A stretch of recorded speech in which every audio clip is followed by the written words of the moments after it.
Talent parity, though, is one of the most requested topics that we got when I put out a question on our social media. What did you learn? What did you, the fan, enjoy? What didn't you like?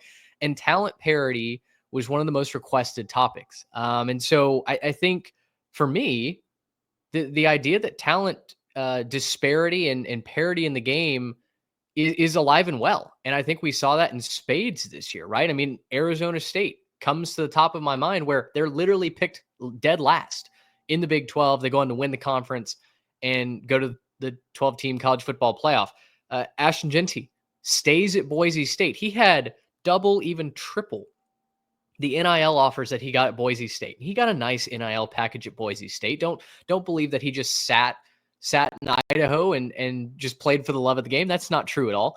But what he did do was he subscribed to the culture. He wanted to finish his tenure out on the blue turf, and he objectively took less money to do that. Harold Fannin Jr. at Bowling Green, right? I mean, I could go on, but I think with the transfer portal, as many people want to talk about the issues with it and the holes in NIL and the way that it's destroying the sport. And listen, you can make a great case for all of that. I tend to agree with you on a lot of it.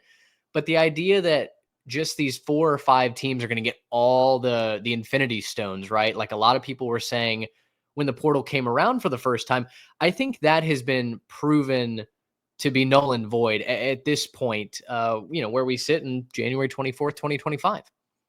Yeah, and your program, your boosters, your NIL collectives, they're going to have to step up to keep your elite talent on campus. We're already hearing rumors of the Ohio State wide receiver core and the ridiculous offers that they're getting, right? I can't remember if that's something we're talking about later in the show or not, but Jeremiah Smith apparently was rumored to be offered $4.5 million, right?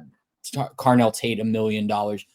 Your NIL boosters and your collectives are going to have to step up to keep your elite talent on campus. But one thing that we've said from the beginning of this transfer portal madness is, yeah, the guys that are moving from medium-sized programs to massive programs are going to steal all the headlines, but the depth pieces that leave the major programs, the Georgias, the Alabamas, the Ohio States of the world, and go ball out at a smaller situation, even maybe in a power conference, like a Sam Levitt going to Arizona State, transferring into Arizona State, like you mentioned.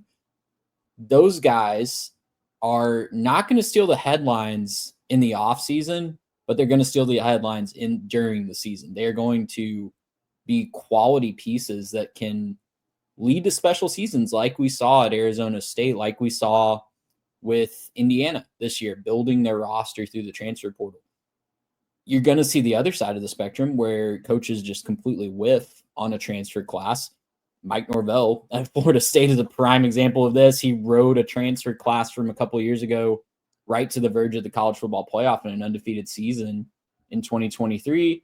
Tried to do the same thing in 2024, and they went 2-10. So you live by the transfer portal, you're probably going to die by the transfer portal eventually. But there's no denying that it's spreading the talent around, and it's not an infinity stone situation like you mentioned. It's actually causing some depth issues at these big programs that they're not used to having. And we're seeing that translate to more losses throughout the season and just parity in general. We're seeing more teams have a chance at competing for a title at the end of the year. Which is the whole point of the 12-team era, right? And listen, I know that just as it seems like we're getting things right and we had an objectively fantastic playoff run, the corporate overlords are getting ready to expand this even further, right? 14 is probably going to end up being 16. I think that's the most common complaint that I hear right now is even for folks that have come over from the anti-expansion camp to saying, you know what, that was pretty fun. Like, let's be honest, that was an enjoyable watch. The fact that we're immediately just going to skip past any sort of happiness or homeostasis and go right to another change, like that objectively stinks as well. Yeah, I wish we could just let it ride for a few years and truly see if 12 is where it needs to be, or if we get a few teams that have a case to be in a 12-team playoff. I think this year there was a clear line, like we've said, that 3 losses was way too many unless you won your conference. But I wish we could get 10-ish years of experimentation, not just rapidly react off of a small sample size or the prospect of a little bit more money.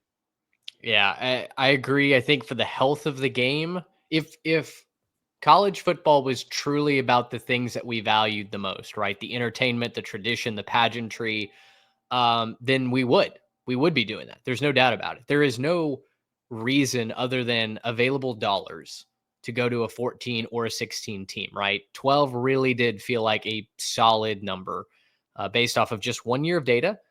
But if you want to say that it needs to be shrunk to 8 or back to 4, we can have that discussion. I would say, based on what I saw this year, I don't know that you have a case for that. I also don't think you have a case to expand this up to the Sweet 16 either. Again, other than just ad revenue and corporate NFL stadiums that want to host a bowl game. And AD's wanting another home game and all the revenue that comes with that, because that's going to be a big deal. Yeah, it certainly is. You know what? Kind of a sidecar to this was a question that we got from Mike Waxman over on Twitter, one of our good friends, and he does a lot of good statistical work. Hosts his own show as well. CFFM Waxman, I believe, is his Twitter handle. He made the point that based off of 2024, it sure looks like the Big Ten is closing the gap on the SEC, right? And if you listen to talk radio, if you listen to other podcasts, that's been a popular topic of discussion over the last week or so, that SEC wasn't in the national championship, right? Other than Texas, you didn't really have a lot of impressive showings from SEC teams. And instead, we watched the powers from the Midwest do battle. Ohio State, Notre Dame, Penn State had a great chance to be in a national championship game as well. It felt like the Big Ten Conference took a great step forward with Indiana and Illinois and heck, even Michigan kicking around and trying to ruin Ohio State's season. We'll talk about that more later. Ending Alabama's season with a loss. Where do you land with that? Again, just 1 year of data seemingly, but it's a compelling case for the Big Ten this year.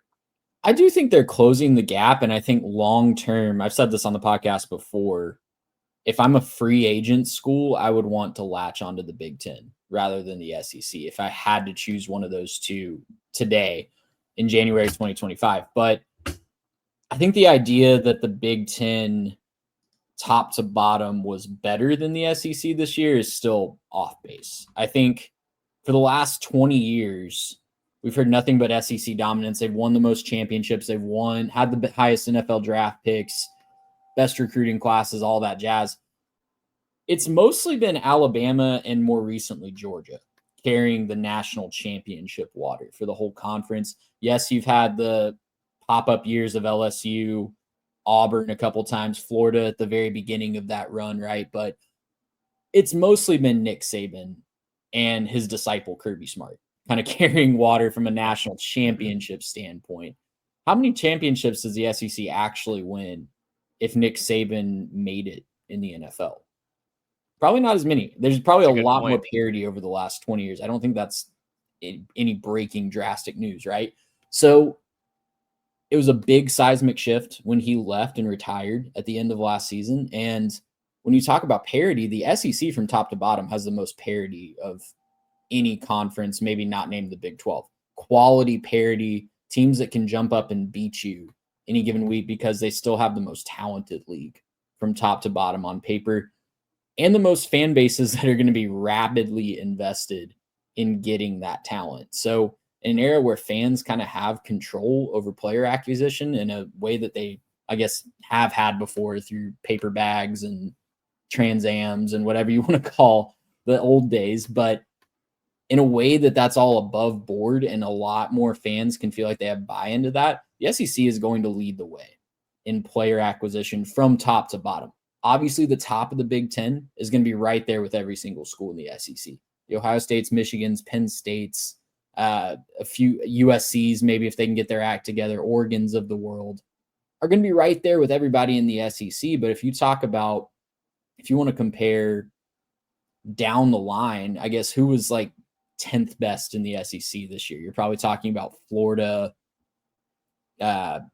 Vanderbilt, right? Like that level. Florida, Oklahoma, Missouri compared to Minnesota or Purdue or, fill in the blank, Washington, all these schools that, yeah, they have rabid fan bases, but just not to the level that the SEC has. So I would tap the brakes on the SEC doom and gloom until we get a few more seasons in, but let Alabama kind of get their act together under Kalen DeBoer. Let Kirby Smart figure out life with the transfer portal. Give it a couple years and let's talk and see where we're at, because I don't think long-term the SEC is getting passed by. I tend to agree. It feels like the top of the Big Ten did get deeper. So the conference overall got a little deeper. bit, but really it was the whole year. There were like 4 teams that were ranked in the top 25, and then Illinois kind of jumped in at the end. Well, right. And I mean, that Illinois win over South Carolina, a team that, we heard the internet just complain uproariously should have been in the college football playoff. And Burt Ball, mock Shane Beamer while he steals a bowl win away from the Gamecocks. I think that had kind of a sour note that it left in SEC fans' mouths. And, listen, it's something that Big Ten fans can hold dear. I think the funny thing is when I listen and think of the structure of both the conferences, is it too much to say that Kevin Warren leaving for the Chicago Bears might have been the best thing that could have happened to the Big Ten a couple of years ago? Tony Petitti comes in, but one of the big issues that you always will have a bone to pick with the SEC is the leadership, right? Greg Sankey.